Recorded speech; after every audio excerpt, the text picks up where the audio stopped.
Good evening everybody. आप लोगों को पता है आप लोगों के एनसीईआरटी सिलेबस के अपने 11th क्लास के अपन क्लासें रनअप कर रखी है। अपने यूट्यूब चैनल सांवरिया ऑनलाइन जोन पर अपनी क्लासें कंटिन्यू आप लोगों को इवनिंग में लाइव क्लास मिलती है। तो अपने यहाँ 2 लेसन ऑलरेडी हो चुके हैं, मतलब 2 वीडियो अपने ऑलरेडी हो चुके हैं। अपने यहाँ अगले वीडियो में देखते हैं। आप लोगों के पास में भौतिक विज्ञान की 2 शाखाएं होती हैं, 2 ब्रांच होती है। पहली ब्रांच आप लोगों ने पढ़ी, जो आप लोगों के पास में पहली ब्रांच है जिसको आप लोग इंग्लिश में क्लासिकल फिजिक्स कहते हैं, उसके 4 भाग हम लोग पढ़ चुके हैं, वो उसकी सब ब्रांच है। तो पहले आप लोगों के पास में आई थी चिरसम्मत भौतिकी, और चिरसम्मत भौतिकी की 4 पार्ट आप लोग पढ़ चुके थे। अब अपन आगे जिक्र करेंगे नंबर 2 आप लोगों के पास में जो आधुनिक भौतिकी है।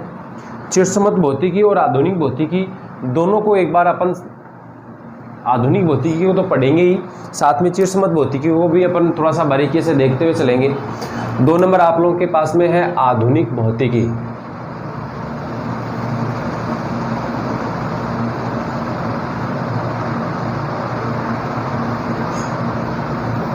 आधुनिक भौतिकी, देखो आधुनिक भौतिकी क्या होती है। अपन इसमें किस चीज़ का अध्ययन करते हैं, ये अपनी फिजिक्स की एक ब्रांच है जिसमें हम लोग बहुत ही सूक्ष्म जो घटनाएं होती हैं, बहुत ही छोटे लेवल की जो घटनाएं होती हैं, उन घटनाओं का अपन अध्ययन करते हैं। तो सूक्ष्म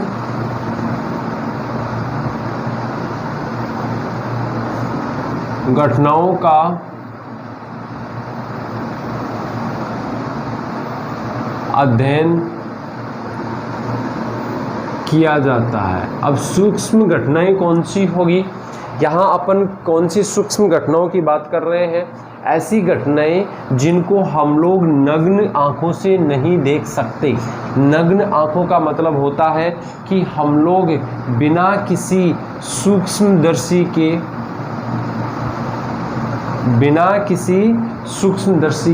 बिना किसी माइक्रोस्कोप के अपन इस घटना को नहीं देख सकते। तो ऐसी घटनाएं आप लोगों के पास में सूक्ष्म घटनाएं होती हैं, और इनको हम लोग सिंपल सा लिख सकते हैं। इन घटनाओं को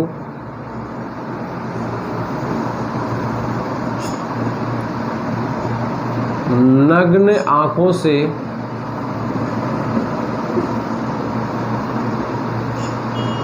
नहीं देखा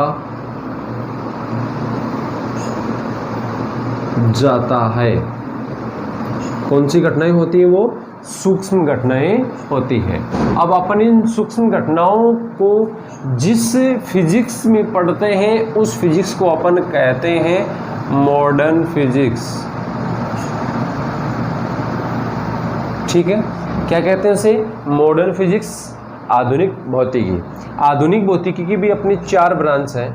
सबसे पहले मैं ब्रांच की बात करता हूं तो आपेक्षिकता, रिलेटिविटी। ये जो आपेक्षिकता होती है, आपेक्षिकता का सिद्धांत, आपेक्षिकता हम लोग इस भौतिक विज्ञान में मान के चले तो बहुत ही, जो आप लोग के छोटे कण होते हैं उन कणों की गति से संबंधित अपन यहाँ अध्ययन करते हैं। उनसे होने वाली जो आप लोगों की घटनाएं हैं उनसे संबंधित अपन यहाँ अध्ययन करते हैं। और यहाँ एक सिद्धांत आप लोगों के पास में आया था, आपेक्षिकता का सिद्धांत। आपेक्षिकता का सिद्धांत किसने दिया था? ये आपेक्षिकता का सिद्धांत, सबसे मोस्ट चीज तो ये है कि ये आपेक्षिकता का सिद्धांत किसने दिया। तो ये आपेक्षिकता का सिद्धांत किसने दिया था? अल्बर्ट आइंस्टाइन ने। अब देखो, अल्बर्ट आइंस्टाइन ने जब ये आपेक्षिकता का सिद्धांत दिया तो इसके साथ में एक सिद्धांत प्रस्तुत और किया था। उस सिद्धांत को अपन पढ़ते हैं द्रव्यमान ऊर्जा का एक सिद्धांत, या बोल सकते हैं द्रव्यमान ऊर्जा समीकरण। द्रव्यमान ऊर्जा समीकरण के रूप में। किस रूप में पढ़ते हैं अपन? द्रव्यमान ऊर्जा समीकरण के रूप में। द्रव्यमान ऊर्जा समीकरण जो है इसे हम लोग E बराबर mc² के रूप में देखते हैं। यहाँ देखो आप लोगों के पास में ये जो E है, ये E ऊर्जा को प्रदर्शित करता है, E फॉर एनर्जी, ठीक है, और M फॉर मास, द्रव्यमान, और C क्या है, प्रकाश का वेग। हो गया। ये आप लोगों को मैंने जनरल चीज़ आप लोगों को बता दी। तो अपने पास में जो आपेक्षिकता का सिद्धांत है, आपेक्षिकता का सिद्धांत अल्बर्ट आइंस्टाइन नामक वैज्ञानिक ने दिया था, और अल्बर्ट आइंस्टाइन नामक वैज्ञानिक को 1921 में नोबेल पुरस्कार से नवाजा गया। नोबेल पुरस्कार अपने ये मानते हैं कि आप लोगों के एजुकेशन, आप लोगों के लगभग 7 सब्जेक्ट हैं, उन 7 क्षेत्र में ये नोबेल पुरस्कार दिया जाता है, जिसको सर्वोच्च पुरस्कार मानते हैं। अपने यहाँ 1921 में अल्बर्ट आइंस्टाइन को आपेक्षिकता सिद्धांत के लिए नोबेल पुरस्कार से नवाजा गया, और इन्होंने द्रव्यमान ऊर्जा समीकरण भी दिया था। द्रव्यमान ऊर्जा समीकरण को हम लोग E बराबर mc² के रूप में देखते हैं, ठीक है। तो ये हो गया आप लोगों के फर्स्ट पॉइंट, आपेक्षिकता। आपेक्षिकता आप लोगों के एक ब्रांच है, ये एक सब ब्रांच है किसकी, आप लोगों के मॉडर्न फिजिक्स की। मॉडर्न फिजिक्स आप लोगों के फिजिक्स की एक ब्रांच है, जिसकी पहली सब ब्रांच आप लोगों ने आपेक्षिकता, रिलेटिविटी आप लोगों ने देख ली। अब अपन आगे चलते हैं। आप लोगों का नंबर 2 पॉइंट है,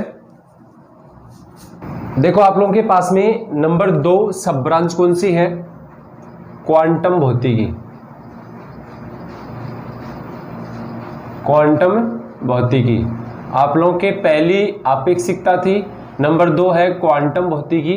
हम लोग ये देखते हैं कि जितने आप लोगों के छोटे कण हैं, जैसे मैं बात करता हूँ प्रकाश की, प्रकाश जो है वो प्रकाश दोहरी प्रकृति रखता है। प्रकाश की प्रकृति कैसी होती है, दोहरी प्रकृति होती है, मतलब बोल सकते हैं ये द्वैत प्रकृति का होता है। द्वैत प्रकृति, कैसे द्वैत प्रकृति, मतलब एक तो इसकी तरंगीय प्रकृति होगी,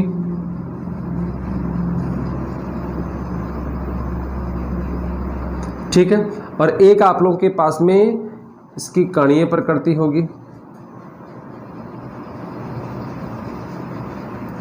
ठीक है। कणीय प्रकृति कणीय सिद्धांत से दी जाती है, और कणीय जो आप लोग शरीर तरंगीय प्रकृति तरंगीय सिद्धांत से, और आप लोगों के पास में कणीय प्रकृति होती है। ये क्वांटम सिद्धांत आप लोग बोल सकते हैं, जिसको आप लोगों ने फोटोन कहा था। मतलब ये जो आप लोगों के पास में प्रकाश होता है, ये प्रकाश तरंग के रूप में भी गति करता है और कण के रूप में भी गति करता है। जब ये प्रकाश कण के रूप में गति करता है, तो अपन मान सकते हैं जो आप लोगों के पास में प्रकाश है, यह प्रकाश सतत भी होता है और विविध भी होता है। मतलब एक एक टुकड़े के रूप में, मतलब बोल सकते हैं अपन क्वांटम के रूप में, या बोल सकते हैं क्वांटा के रूप में ये गति करता है। एक पैकेट के रूप में ये गति करता है, जिसको आप लोगों ने क्या कहा था, क्वांटा कहा था, ठीक है। इसको हम लोगों ने फिर आगे फोटोन कहा था। इसको क्या कहा गया, फोटोन। और फोटोन की ऊर्जा के लिए आप लोगों के पास में एक समीकरण आया था, याद हो तो आप लोगों के 10th क्लास की चीजें बता रहा हूं आप लोगों के। ये अपने पास में ये ऊर्जा आई थी E बराबर h न्यू। प्लैंक नामक वैज्ञानिक ने प्रदर्शित किया था इसको। ये फोटोन की ऊर्जा के लिए एक समीकरण आप लोगों के काम में आया था पहले। तो इसमें जो आप लोग जो क्वांटम भौतिकी है, क्वांटम भौतिकी में हम लोग क्वांटम से होने वाली एक्टिविटी और उनसे होने वाले प्रभाव, उनकी गति, उनसे संबंधित अपन यहाँ इसमें अध्ययन करते हैं। फिर आप लोगों के पास में नंबर 3 आ जाता है परमाणु भौतिकी, और नंबर 4 आप लोगों के पास में नाभिकीय भौतिकी। नंबर 3 आप लोगों के पास में है परमाणु भौतिकी। किसे कहते हैं अपन, परमाणु भौतिकी। देखो परमाणु भौतिकी जो होती है, इसमें हम लोग परमाणु से संबंधित अध्ययन करते हैं। जो आप लोग के पास में परमाणु होता है, इस परमाणु की यदि अपन बात करें तो देखो हम लोगों ने पीछे पढ़ रखा है, आपने शायद ध्यान दिया हो तो 10th क्लास में अपने आया था, एक प्रत्येक पदार्थ में, प्रत्येक वस्तु में परमाणु पाया जाता है। परमाणु जो होता है इसके अंदर होता है नाभिक। क्या बोलते हैं इसको, नाभिक। या अपन ऐसे बोल सकते हैं जो आप लोगों के पास में परमाणु होता है, इस परमाणु का संपूर्ण द्रव्यमान उसके केंद्र में केंद्रित होता है, और जहां इस परमाणु का द्रव्यमान केंद्रित होता है उसे बोला जाता है नाभिक। क्या बोलते हैं उसको, नाभिक। ठीक है। नाभिक में कौन कौन रहते हैं, नाभिक में आप लोगों के पाए जाते हैं प्रोटॉन, न्यूट्रॉन, और नाभिक के बाहर परिक्रमण करने वाले होते हैं इलेक्ट्रॉन। जो आप लोगों के पास में प्रोटॉन, न्यूट्रॉन होते हैं उनमें प्रोटॉन पर धनावेश होता है, न्यूट्रॉन पर किसी प्रकार का कोई आवेश नहीं होता। मैं आप लोगों के नॉलेज के लिए यहाँ एक बार लिख दूं, इलेक्ट्रॉन जो होता है ये नेगेटिव चार्ज रखता है, प्रोटॉन जो होता है ये आप लोगों के पॉजिटिव चार्ज रखता है, इसको आप लोग यहाँ प्लस भी ले सकते हैं, और जो न्यूट्रॉन होता है इस पर किसी प्रकार का कोई आवेश नहीं होता। ठीक है, ना तो धनावेश होता है और ना ही ऋणावेश होता है। ये तो होगी इसकी प्रकृति। फिर अपन आगे चलते हैं तो आप लोगों के पास में जो इलेक्ट्रॉन होता है, इलेक्ट्रॉन का आवेश अपन देखें तो इलेक्ट्रॉन पर कितना आवेश होता है, 1.6 × 10⁻⁻19 कूलम। याद रखना लगभग मान है ये, और प्रोटॉन का 1.6 × 10⁻⁻19 कूलम। और आप लोग के पास में न्यूट्रॉन पर किसी प्रकार का कोई आवेश नहीं होता, मतलब बोल सकते हैं आप लोग इस पर कितना आवेश होता है, 0। ठीक है। फिर अपन आगे चलें तो आप लोगों के पास में आ गया द्रव्यमान। अगला पॉइंट क्या है आप लोगों के, द्रव्यमान। अपन इनका द्रव्यमान भी देख लेते हैं। देखो आप लोगों के पास में जो इलेक्ट्रॉन होते हैं, इलेक्ट्रॉन पर नेगेटिव चार्ज होता है, प्रोटॉन पर पॉजिटिव चार्ज होता है, न्यूट्रॉन पर किसी प्रकार का कोई चार्ज नहीं होता, इसलिए मैंने आप लोगों के यहाँ क्रॉस लगा दिया। फिर इलेक्ट्रॉन पर जो आवेश होता है लगभग उतना ही आवेश आप लोगों के प्रोटॉन पर होता है, बस अंतर इतना ही होता है कि इलेक्ट्रॉन पर नेगेटिव चार्ज होता है और प्रोटॉन पर पॉजिटिव चार्ज होता है। फिर अपन बात करते हैं इनके द्रव्यमान की, तो अपन ये देखते हैं प्रकृति में सबसे कम द्रव्यमान का जो कण होता है वो होता है इलेक्ट्रॉन। कितना होता है, -31 kg। देखो ये 9.1 है, समथिंग अपन माने तो ये 10 हो गया, 10 हो गया तो ये कितना हो जाएगा, 10⁻30 kg। फिर अपन आगे बात करें तो प्रोटॉन पर आवेश कितना होता है, 1.6 × 10⁻27 kg। ये आप लोगों के हो गया। फिर न्यूट्रॉन की बात करें तो 1.6 × 10⁻27 kg। ये आप लोगों के पास में स्थिति बन रही है। यहाँ आप लोग को एक चीज़ का ध्यान देना है, यहाँ आप लोग के जोड़े बन रहे हैं 2। देखो यहाँ पे 2 पेयर बन रहे हैं। अपन यहाँ बात कर रहे हैं तो इलेक्ट्रॉन और प्रोटॉन पर आवेश लगभग समान होता है। याद रखना इलेक्ट्रॉन और प्रोटॉन पर आवेश लगभग समान होता है, चार्ज। ठीक है। फिर अपन बात करें तो अपने पास में आता है द्रव्यमान। तो प्रोटॉन और न्यूट्रॉन पर जो मास होता है, प्रोटॉन और न्यूट्रॉन पर जो मास होता है वो लगभग क्या होता है, समान होता है। तो ये आप लोगों के पास में स्थिति बन गई, 2 जोड़ी बन गई। आप लोग चाहो तो स्क्रीनशॉट ले सकते हो। ठीक है। फिर अपन देखते हैं ये जो आप लोगों के पास में परमाणु है, इस परमाणु से होने वाली क्रियाएं, परमाणु से होने वाली जो आप लोगों की एक्टिविटी जो होती है, इन सब का अध्ययन अपन करते हैं परमाणु भौतिकी में। परमाणु भौतिकी जो है इसमें अपन देखो किस प्रकार से प्रदर्शित करेंगे। एक बार मैं आप लोगों को थोड़ा सा और बता दूं इसके बारे में, फिर आगे अपन पढ़ेंगे इसको। एक परमाणु को दूसरे परमाणु से जब आप लोग आपस में रगड़ते हैं या घर्षण करवाते हैं तो एक परमाणु से इलेक्ट्रॉन निकलकर दूसरे परमाणु में स्थानांतरित हो जाते हैं। जब इलेक्ट्रॉन एक परमाणु से निकलकर दूसरे परमाणु में स्थानांतरित होते हैं तो जिससे इलेक्ट्रॉन निकल रहे हैं उस पर जिस पर इलेक्ट्रॉन निकल रहे हैं उस पर धनावेश, और जिसके अंदर इलेक्ट्रॉन जा रहे हैं मतलब जो इलेक्ट्रॉन ग्रहण कर रहा है उस पर ऋणावेश आ जाता है। क्यों? क्योंकि जो इलेक्ट्रॉन ग्रहण करता है उसमें इलेक्ट्रॉन की संख्या बढ़ जाती है, मतलब इलेक्ट्रॉन का घनत्व बढ़ जाता है, घनत्व बढ़ जाता है तो उस पर ऋणावेश आ गया। और जिस पर अपन देखें कि इलेक्ट्रॉन कम हो रहे हैं, इलेक्ट्रॉन की जहाँ कमी होती है, याद रखना जहाँ इलेक्ट्रॉनों की कमी होती है, इलेक्ट्रॉन की जो कमी होती है वहाँ पॉजिटिव चार्ज उत्पन्न होता है, और जहाँ इलेक्ट्रॉनों की अधिकता होती है वहाँ कैसा चार्ज होता है, नेगेटिव चार्ज। तो आप लोग की ये स्थिति बनती है। ठीक है। तो यहाँ आप लोग के आवेशन हो गया जिसके बारे में अपन 12th क्लास में पढ़ते हैं। अब अपने पास में जो अंदर नाभिक होता है, इस नाभिक में प्रोटॉन और न्यूट्रॉन पाए जाते हैं, जो अगले आप लोगों का चौथा जो पॉइंट है, या बोल सकते हैं अपन चौथी जो आप लोगों के सब ब्रांच है उस ब्रांच में पढ़ेंगे नाभिकीय भौतिकी। ठीक है, चलो आगे देखते हैं। नंबर 4 आप लोगों के पास में है नाभिकीय भौतिकी।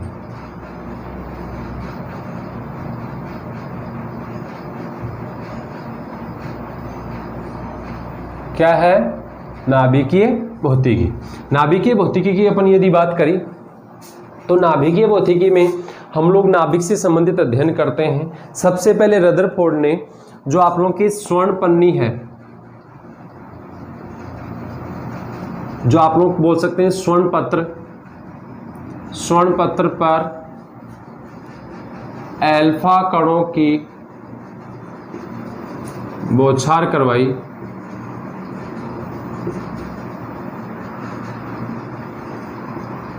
तो इन्होंने देखा कि क्या देखा इन्होंने देखा कि कुछ अल्फा कण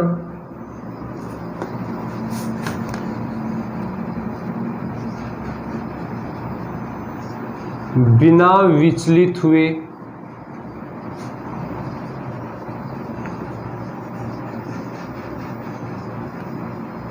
निकल जाते हैं, कुछ न्यून कोण पर तथा कुछ अधिक कोण पर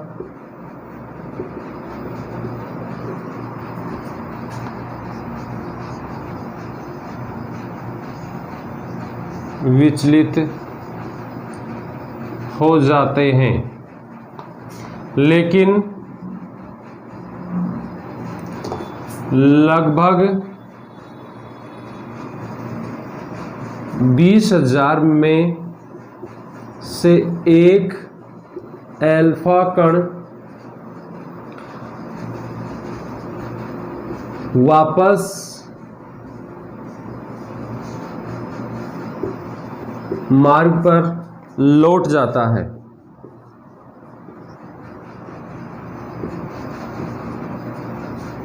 जिससे क्या स्पष्ट होता है? जिससे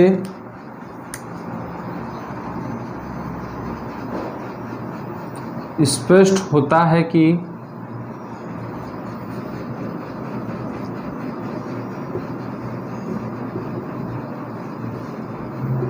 परमाणु के केंद्र भाग में अल्फा कण के समान प्रकृति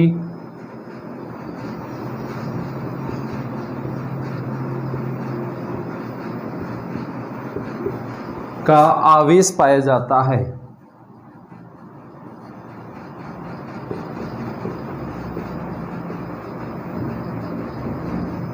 समान प्रकृति का आवेश पाया जाता है।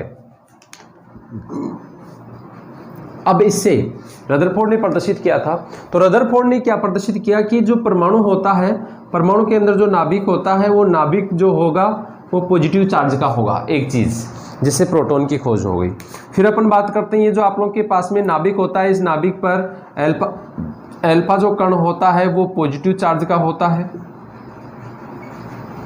अल्फा कण के समान प्रकृति का आप लोगों के यहाँ कोई ना कोई पिंड या कोई द्रव्यमान केंद्रित होता है जो इसको अल्फा कण को प्रतिकर्षित कर रहा है। तो इस ऐसी कुछ घटनाएं आप लोगों के हैं जिनके बारे में अपन नाभिकीय भौतिकी में पढ़ते हैं, जो आप लोगों के जो मॉडर्न फिजिक्स है उसकी सब ब्रांच है।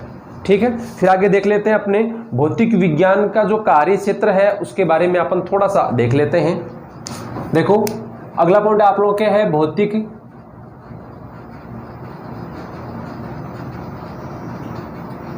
विज्ञान का कार्य क्षेत्र। देखो भौतिक विज्ञान का जो कार्य क्षेत्र है उसके बारे में अपन देख लेते हैं। सबसे पहले अपन बात करें, आप लोगों के पास में 3 ऐसी भौतिक राशियां होती हैं जिनको अपन यांत्रिक भौतिक राशियां कहते हैं।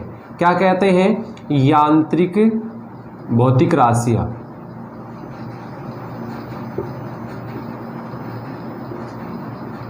कौन सी है यांत्रिक भौतिक राशियां? इनमें अपन देखेंगे एक तो है समय, और इनके मात्रक जो होते हैं वो यांत्रिक मात्रक कहलाते हैं, जो आप लोग के एमएलटी के रूप में काम में आते हैं। एक तो समय है, दूसरा आप लोगों के पास में है द्रव्यमान, और तीसरा आप लोगों के पास में है दूरी।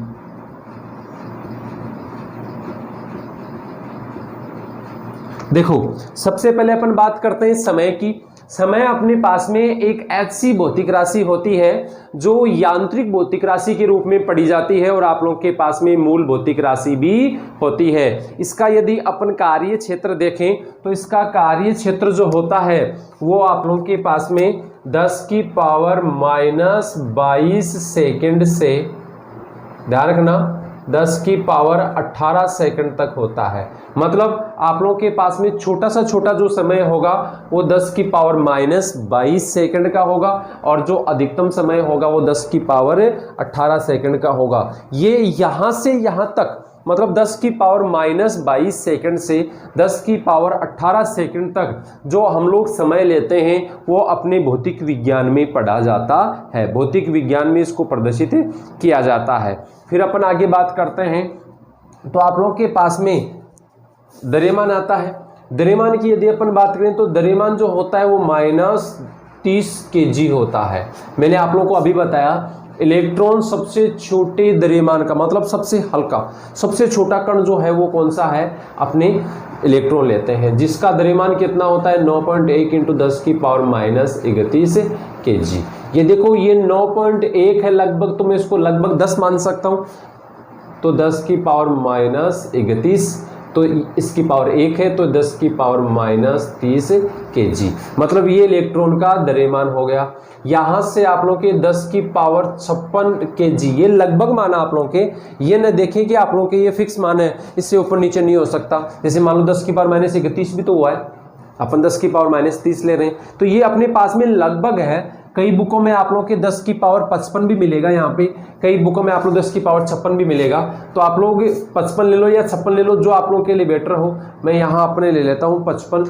तो जो आप लोग के पास में ये जो है ये ब्रह्मांड का द्रव्यमान है और ये इलेक्ट्रॉन का द्रव्यमान है, ठीक है। फिर अपन बात करते हैं दूरी की। तो देखो अपने पास में जो दूरी है वो सबसे छोटी दूरी कौन सी ली जाती है, सबसे छोटी दूरी आप लोग के पास में ली जा रही है 10⁻15 मीटर। ये 10⁻15 मीटर है, ये नाभिक की त्रिज्या है। और जो 10 मैक्सिमम आप लोग के ब्रह्मांड की जो त्रिज्या ली जाती है 10⁻26 मीटर, 10⁻26 मीटर ली जाती है। तो ये आप लोगों के पास में होगी।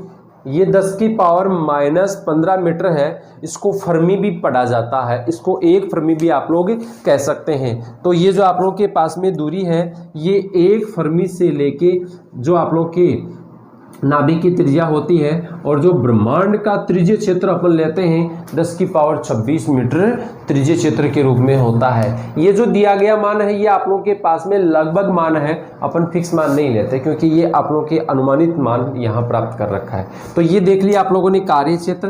कार्य क्षेत्र में मैंने आप लोगों को बता दिया कि अपने पास में ऐसी 3 भौतिक राशियाँ हैं जिनको हम लोग यांत्रिक भौतिक राशियाँ कहते हैं, और इनके जो मात्रक होते हैं वो यांत्रिक मात्रक होते हैं। जैसे समय का मात्रक अपन लेते हैं तो समय का मात्रक होता है सेकंड। द्रव्यमान जो होता है इस द्रव्यमान का मात्रक अपन लेते हैं kg, और जो दूरी होती है इस दूरी का मात्रक अपन लेते हैं मीटर। तो इस प्रकार से आप लोगों के पास में सेकंड, kg और मीटर ये आप लोगों के यांत्रिक मात्रक होते हैं। तो आज की क्लास को अपन यहीं विराम देते हैं। धन्यवाद।